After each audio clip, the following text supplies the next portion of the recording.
ओम नमः शिवाय। शिव जी सदा सहाय। ओम नमः शिवाय। गुरु जी सदा सहाय। जय गुरु जी। शुक्राना गुरु जी। गुरु जी के पावन चरणों में ये मेरा सत्संग समर्पित है, जो गुरु जी की प्रेरणा से ही बोल पा रही हूँ। इतने दिन से मैं लगातार सत्संग सुन रही थी और ना जाने मेरे साथ क्या क्या हो रहा था, जो गुरु जी चाहते हैं कि मैं शेयर करूँ। मेरे को इतने दिन से सपने में ऐसी-ऐसी चीज़ें आ रही थी, जैसे मेरे सिर से कोई कुछ खींच रहा है, कुछ निकाल रहा है मेरे फेस से, मेरे सिर के ऊपर से मैं वॉमिट्स कर रही हूँ। मेरे ऐसे हो रहा है, मतलब अजीब-सा, और वो सपना टूटता है और मेरे को इतना रिलैक्स मिलता है उसके बाद।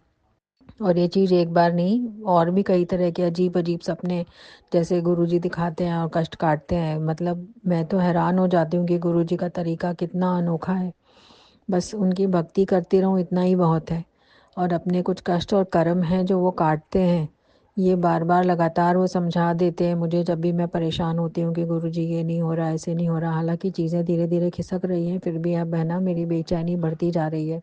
तो मैं नाराज़ भी हो रही थी। सब कुछ वही बचपना, वही मूर्खता, जिसका अज्ञानता, मूर्खता से हम भरे हुए हैं। हमें पता भी होता है, मुझे पता भी होता है, फिर भी मेरे से होती है। मैं कहती हूँ गुरुजी ये नहीं हो रहा। अभी परसों ही मेरे हस्बैंड बच्चों से मिले और बहुत अच्छी तरह से उनसे बात की। उनके फ्यूचर की प्लानिंग सारी बता रहे थे। मैंने ये सब सोचा, ऐसे सोचा। गुस्सा भी हो रहे थे मेरे ऊपर। लेकिन गुरुजी की कृपा से उन्होंने बच्चों के लिए इतनी अच्छी प्लानिंग बनाई कि मैं हैरान हो गई। इसके लिए अनंतम शुक्राना गुरुजी। बच्चों की चिंता तो मेरी ख़त्म हो गई है, आपने ही हरी है। मैं सोच रही थी इतने दिन से कर रही हूँ, जाप कर रही हूँ, सब कुछ कर रही हूँ, दिन रात तोते की तरह रटती हूँ, और मुझे ऐसा लग रहा था कुछ नहीं हो रहा है। लेकिन पीछे से आप इतना कुछ कर रहे थे, मेरे हस्बैंड के दिमाग में इतना चेंजेस आ रहा था, जो मुझे लग रहा था कि उनकी नहीं समझ में आ रहा है। लेकिन उनकी समझ में बच्चों की प्लानिंग आई है, बच्चों के लिए काफ़ी कुछ प्लान किया है, और बच्चे भी बहुत खुश थे मिलके। बस मेरे से नाराज़ थे कि मम्मी ने ऐसा किया, वैसा किया। अब वो काली क्रिया और वो सब, मैं ब्लैक मैजिक जो है वो सब नहीं बता सकती, नहीं उनसे अभी डिस्कस कर सकती, क्योंकि थोड़ा बहुत इम्प्रेशन अभी है उनके दिमाग पे। तो मैंने माता काली का चढ़ाया, माता काली के पास गई, नारियल और शहद इत्र वगैरह जो चढ़ाती आई हूँ। फिर भैरव बाबा की भी गई मैं किसी तरह से, मतलब जैसे गुरुजी के सत्संग में ही आया था। सत्संग से ही सीखती हूँ मैं, सब कुछ सत्संग ने ही दिया है मुझे। अनंतम शुक्राना उन सब संगत जियों का, जिन्होंने ये सब शेयर करके मुझे सिखाया, यहाँ तक खड़ा किया। और अभी मेरी बेटी की एक चांदी की अंगूठी मैंने दोनों बेटियों को पहना रखी थी, तो उसकी खो गई। उसने कहा मम्मी मेरी ढूंढ दो। तो मेरी आदत हो गई है बच्चों को कहने की कि बेटा गुरुजी हेल्प करेंगे, अपन तो गुरुजी के ही भरोसे हैं, गुरुजी सब कुछ करते हैं। तो जैसे ही मैं सुखमनी साहिब जी का पाठ की सेवा में बैठी, मुझे सामने नीचे एक हमारे कबर्ड के नीचे पड़ी में दिख गई, और मैंने कहा, कहती वाह मम्मी ये तो गुरुजी का कमाल हो गया। मैंने कहा देख तेरी अंगूठी चमकती हुई दिखी मुझे, तो वो खुश हो गई। तो ऐसी छोटी-छोटी बातें होती हैं ना, जो गुरुजी मतलब ऐसा कर देते हैं कि नहीं बेटा मैं हूँ, अपना एहसास दिलाते हैं। अभी कल थोड़ा मुझे टेंशन हुई रेंट वगैरह, घर वगैरह को लेके, तो मैं सोच करके निकली। हालाँकि एक पास में रेंट का घर अच्छा मिल गया था, लेकिन बजट से बाहर होता है, उसपे थोड़ा-सा हमारा क्लैश भी हो रहा है। मेरे हस्बैंड चाह रहे हैं वो अच्छा घर ले लो, मैं चाह रही हूँ रेंट कम करूँ, क्योंकि मेरे को जो उसमें से थोड़ा वो देंगे, थोड़ा मैं दूँगी, लेकिन मेरे पास उतना भी नहीं है। तो मैं ये कह रही थी कि मेरे को कम रेंट पे जाना है, तो मैं निकली, मैंने दूसरा घर ढूँढा। हालाँकि उनकी सिस्टर को अच्छा नहीं लगा वो जब इस हमारा घर उजाड़ने में इन्वॉल्व है, लेकिन फिर भी मैंने उनसे बात की। थोड़ा-सा मैं गरम हो गई, जब वो गरम हुई कि बच्चों को समझाओ अब पहले जैसी स्थिति नहीं है। मतलब कि मेरे भाई से खर्चे-वर्चे ज़्यादा मत लिया करो। इनडायरेक्ट था, तो मैंने भी बोल दिया कि मैंने कहा नहीं दीदी, बच्चे तो मेरे आज तक बहुत उससे गुज़ारा किया, हमारे पास फर्नीचर वगैरह कुछ भी नहीं था। तो वो थोड़ा-सा मैं उसके लिए क्षमा चाहती हूँ गुरुजी, मेरे टोन में एग्रेशन आ गया था, और मैं बहुत वो करके पछता भी रही हूँ। मुझे कोई हक नहीं था, आपने मना किया है, निभा होके रहने के लिए कहा है, फिर भी मेरे से ये गलती हो गई। अब मैं प्रार्थना करती हूँ कि अगर मैंने कोई दुःख या चोट पहुँचाया है उनको, तो मैं क्षमा चाहती हूँ। ना जाने पहले कितने कर्म करके बैठी हूँ और फिर ये हो गया मुझसे। फिर मैं कल एक आस-पास मैंने उनको कह दिया था कि मैं ढूँढती हूँ सस्ता घर, जिससे कि जितना आप दे रहे हो रेंट में हेल्प कर रहे हो उतने में ही हो जाए। तो वो कल मैं निकली बड़ी डरते-डरते, तो 1-2 जगह मैंने ढूँढा। सामने एक अचानक अंदर से लगा कि यहाँ पे जा, सामने ही जैसे मेरे घर के पीछे ही गली में निकलते ही सामने घर पे टू लेट लिखा था, और मैंने देखा तो वो मेरे बजट में था और सब कुछ ठीक लगा मुझे वहाँ पे। बस थोड़ा टॉयलेट सीट वगैरह का है, वो तो सब एडजस्ट करना ही पड़ेगा। तो मैं एकदम रिलैक्स हो गई। मैं गुरुजी से कह के ही निकली थी कि गुरुजी आप हो तो, हालाँकि मेरे को लग नहीं रहा था, क्योंकि लोगों की नेगेटिविटी इतनी हाई, अरे नहीं मिलेगा इतने बजट में, यहाँ नहीं मिलेगा, वहाँ नहीं मिलेगा, लेकिन गुरुजी ने बिल्कुल पास में ही मिलवा दिया उनको। फिर मैंने शाम को जाके बोला कि मुझे फ़ाइनल करना है। अब मुझे ये चीज़ अपने हस्बैंड और इन लॉज़ को, सिस्टर इन लॉ वगैरह को बतानी है, जिससे मुझे थोड़ा डर लग रहा है। वो मानेंगे नहीं, वो महंगे वाला कह रहे हैं, लेकिन महंगे में इतना बजट मेरा नहीं है, वो समझ नहीं रहे इस चीज़ को। अब ये गुरुजी सॉल्व करवाएंगे। मैं तो सबसे क्षमा ही मांग सकती हूँ कि मैंने किसी को भी कुछ भी कह करके हर्ट या चोट पहुँचाया हो, लेकिन मैं जो कहना चाह रही हूँ वो यही है कि खर्चे, वो ये बार बार कहती हैं कि बच्चों को समझाओ खर्चे ना बढ़े, तो मैं भी वही चाह रही हूँ, लेकिन वो कुछ और डबल ट्रिपल गेम खेल रहे हैं, वो मुझे समझ में आ रहा है, लेकिन अब मैंने गुरुजी के ऊपर छोड़ा है। गुरुजी, मैं तो चाह रही थी कि मेरे हस्बैंड मेरी तरफ से कूल हो जाएं, लेकिन अभी थोड़ा सा मेरे को दिखा उनकी बातों से कि अभी तंत्र मंत्र का असर थोड़ा सा है, और काफ़ी बच्चों के लिए तो काफ़ी निकल गया उसका, तो बहुत शुक्राना गुरुजी। और मैं अपनी उलझनों में थी, तो कुछ दिन पहले मेरे पास एक मेरे पुराने पहली कंपनी जिसमें मैं चाह रही हूँ करना, वहाँ के कोलीग का फ़ोन आया।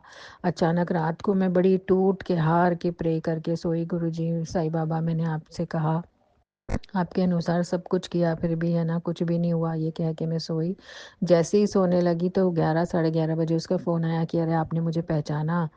तो मैं पहचानी नहीं, फिर उसने याद दिलाया, तब मुझे याद आया, पता चला वो बहुत अच्छे पैकेज पे है, बहुत अच्छी कंपनी में जॉब कर रहा है। मतलब शायद 40-50 लाख का उसका पैकेज है, ऐसा कुछ, और बहुत अच्छा उसने ग्रो कर लिया। तो मुझे बड़ी खुशी हुई सुन के। तो मुझे कंपनी में ऑफ़र भी दे रहा था 14-15 लाख का।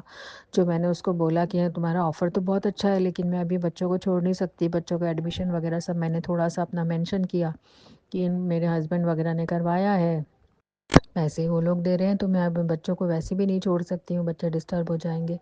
तो कुछ कोर्स वगैरह उसने मुझे बताया जो मुझे बहुत अच्छे लगे, कर सकते हो आप, इस तरह से आप ग्रो कर सकते हो। फिर अभी परसों तरसों मेरी उससे बात हुई, मैंने ऐसे ही मेंशन किया थोड़ा सा, और उसको बताया कि इस तरह से फाइनेंशियल प्रॉब्लम चल रही है मेरी। तो उसने कहा आपको कितने पैसे चाहिए, इतने ले लो। तो मैं मतलब सोच रही हूँ कैसे गुरुजी ने एक बार मुझे सत्संग में बोला था, गुरुजी ने, जो मैंने हालांकि ऐसे ही आया गया कर दिया था, कि मैं कॉल लगवा रहा हूँ तेरे लिए हेल्प की। कल भी आया कि पैसे कहाँ से आएंगे, कैसे आएंगे, बस तू देखती रहे। तो मैं ये सोचती हूँ कि गुरुजी कैसे करवा देते हैं, और फिर भी मैं ना हमेशा यही लगी रहती हूँ कि गुरुजी कुछ नहीं हो रहा, कुछ नहीं हो रहा। लेकिन जो जो सत्संग में टैग लाइन्स आती हैं वो सब मेरे साथ हो रहा है, ब्लैक मैजिक वगैरह वो सब कुछ सच होता है। मेरे साथ तो होता है, बाकी मैं किसी और का नहीं बोल सकती कि ब्लैक मैजिक से हमारा घर तुड़वाया तो गया है ही, लेकिन अब उसको रिकवर करने के लिए गुरुजी हेल्प कर रहे हैं, और बार बार कह रहे हैं तेरी गड्डी नू मैनू चलाने दे। कुछ मेरे माड़े कर्म भी हैं, कुछ ब्लैक मैजिक है, इन सब चीज़ों की मैं गुरुजी मन वचन काय से क्षमा मांगती हूँ। किसी का मैंने घर उजाड़ा हो, किसी को चोट पहुँचाई हो अपने मन वचकाए से, या किसी भी अपनी ऐसी हरकत से, तो मैं बेहद शर्मिंदा हूँ उन कर्मों के लिए, और आज क्षमा मांगती हूँ आपके चरणों में। बस ये क्षमा के मोती ही अर्पण कर सकती हूँ अब, और क्या अर्पण करूँ गुरुजी। अब मैं और मेरे दोनों बच्चे, मेरे हस्बैंड, उनकी लाइफ भी अच्छी हो जाए। वो जिस तरह से गलत उसके साथ फंसे हुए हैं, जो उन लोगों ने फंसाया है, प्रॉपर्टी के लिए सारे खेल हैं। सारे सत्संग इसी तरह के आते हैं, इसी तरह के सुनती हूँ, तो मेरी ही कहानी चल रही होती है जब भी मैं उठती हूँ। उठते से मेरे सत्संग चालू हो जाते हैं कि, और मैंने इतने सत्संग सुने हैं सब बीमारियों के, मेरे भाई पे कष्ट, भाई की उसके मदर पे, ये सब गुरुजी ने संभाला है। और मैं जब भी उनसे बात करती हूँ कोई ऐसी बात नहीं आती, मुझे डर लगता है कई बार मम्मी का फ़ोन, मैंने कहा नहीं सब कुछ ठीक हो भाई की ज़िंदगी में। हालाँकि क्लैशेज़ हमारे हुए, लेकिन मैं चाहती हूँ अब सब सेटल हो जाए, वो भी बहुत अच्छी ज़िंदगी जिएँ। लेकिन टच वुड गुरुजी ऐसा कुछ नहीं होने देते, और जो भी सत्संग में मैं भाई के कष्ट, माँ के कष्ट कटवा लेती हूँ सुन के। तो मैं तो सब संगत जी को यही बोलूँगी कि जो भी सत्संग आते हैं कष्टों भरे, वो सब सुन लेने चाहिए, उससे हमने हमारे ही कर्म और कष्ट कटते हैं। चाहे भाई पे हो, पति के कष्ट मैंने बहुत सुने। तो टच वुड मेरे हस्बैंड अब अच्छी हेल्थ में हैं। थोड़ा खांसी थी उनको उस दिन, तो मेरी बेटी ने बोला उनको पापा ये वाली दवाई लेना, हम भी लेते हैं। हालाँकि माने नहीं, पर बहुत मतलब अब की बार जो मिले तो उनमें काफ़ी चेंज था बच्चों के साथ, ये मैंने देखा है, और बहुत देर टाइम स्पेंड किया। तो मुझे अच्छा लगा गुरुजी, आप नहीं होते तो इतना भी नहीं हो पाता। और हर तरह का उन्होंने बच्चों का तो पूरा ले लिया है, सब कुछ बच्चों का मैं करूँगा ऐसे करके ना। तो ये बहुत बड़ी चीज़ है, बहुत बड़ी चीज़ है गुरुजी, इसका अनंतम शुक्राना गुरुजी।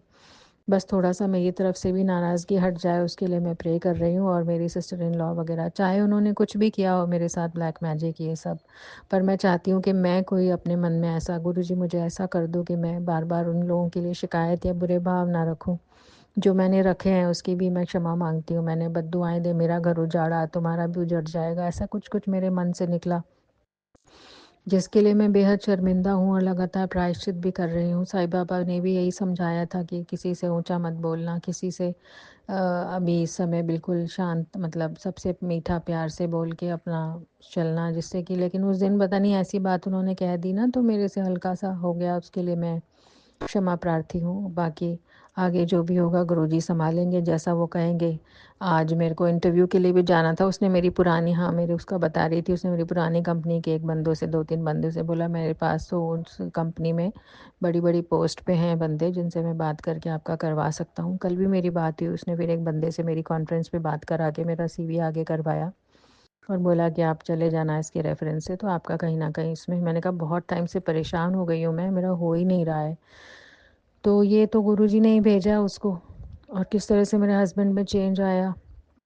और कल मेरे बैक में बहुत ज़्यादा पेन वापस से हुआ, जो मेरा अभी 2 ढाई साल से रेस्ट करके, एक्सरसाइज़ वगैरह करके, काफ़ी मेहनत करके साईं बाबा के मदद से ठीक हो गया था। फिर गुरुजी ने ठीक कर दिया था, लेकिन मुझे टेंशन और स्ट्रेस में, क्योंकि रेंट की बहुत टेंशन हो रही थी, तो वो वापस से हुआ। फिर मैंने गुरुजी का घी चंदन टीका लगाया और मैं लेट गई। गुरुजी, दिन में 2-3 बार लेना पड़ा मुझे डर लग रहा था, तो मैंने अपने सिर में भी लगाया, टेंशन हो रही थी, और बैक में जहाँ पेन था वहाँ भी लगाया, लगा के लेटी। सुबह उठी तो दर्द मेरा बिल्कुल भी नहीं था, हालाँकि थोड़ा भारीपन था, लेकिन अब अपने कष्ट और कर्म है वो तो काटने ही हैं। गुरुजी कहते हैं 90% मैं ले लेता हूँ, 10% देता हूँ। अब वही 10% भी नहीं सँभल रहे हैं। इतनी एंग्ज़ायटी, स्ट्रेस से गुज़र रही थी मैं। लेकिन मैं देख रही हूँ कि जैसे-जैसे एंग्ज़ायटी, स्ट्रेस से गुज़र रही हूँ, वैसे-वैसे गुरुजी कर्म और कष्ट भी साथ-साथ काटते भी जा रहे हैं। चाहे मैं कितना भी अपने दिमाग से सोचूँ या क्या करूँ, गुरुजी उस चीज़ को सँभाल लेते हैं। तो गुरुजी रेंट दिला दिया, इधर नौकरी का बंदोबस्त होने लग रहा है और मेरे हस्बैंड में चेंज आ रहा है। इन सब बातों का तो ये आप ही का है गुरुजी, ये सब आप ही का नेमतें हैं, वरना हमारी क्या औकात थी कि हम कुछ कर पाते। और मेरी तो बिल्कुल भी नहीं थी, ऐसे माड़े कर्मों के कीचड़ में फँसी हुई थी मैं, जहाँ से आप मुझे धीरे-धीरे खींच रहे हो। मैं सब समझ रही हूँ गुरुजी, फिर भी मूर्ख नादान बच्ची हूँ, अपनी अटकलों में खो जाती हूँ, अपनी गलतियाँ कर बैठती हूँ। सत्संग सुनती हूँ, दिन भर सत्संग सुनती हूँ, उसमें अच्छे-अच्छे सत्संग आते हैं। सब संगत जी इतना अच्छा शेयर करते हैं, उनका बहुत-बहुत शुक्राना, जिनका सुनकर मैं इस तरह से अपने आप को सँभाल पा रही हूँ। यही एक सहारा है इस समय मेरे पास, सत्संग और गुरुजी, सत्संग और गुरुजी। बस अब इस सत्संग को अपना विराम करती हूँ, दूसरे सत्संग की तैयारी करती हूँ। जय गुरुजी, शुक्राना गुरुजी। ओम नमः शिवाय, शिव जी सदा सहाय। ओम नमः शिवाय, गुरुजी सदा सहाय। जय गुरु जी आंटी जी। जय गुरु जी संगत जी। संगत जी, अगर आप भी अपना कोई सत्संग संगत जी के साथ शेयर करना चाहते हैं तो आप हमारे डिस्क्रिप्शन पर दिए गए व्हाट्सएप नंबर पर हमें लिखकर या रिकॉर्ड करके भी हमें भेज सकते हैं। हम जल्द ही आपका सत्संग संगत जी के साथ शेयर करेंगे। जय गुरु जी, शुक्राना गुरु जी। ओम नमः शिवाय, शिव जी सदा सहाय। ओम नमः शिवाय, गुरु जी सदा सहाय।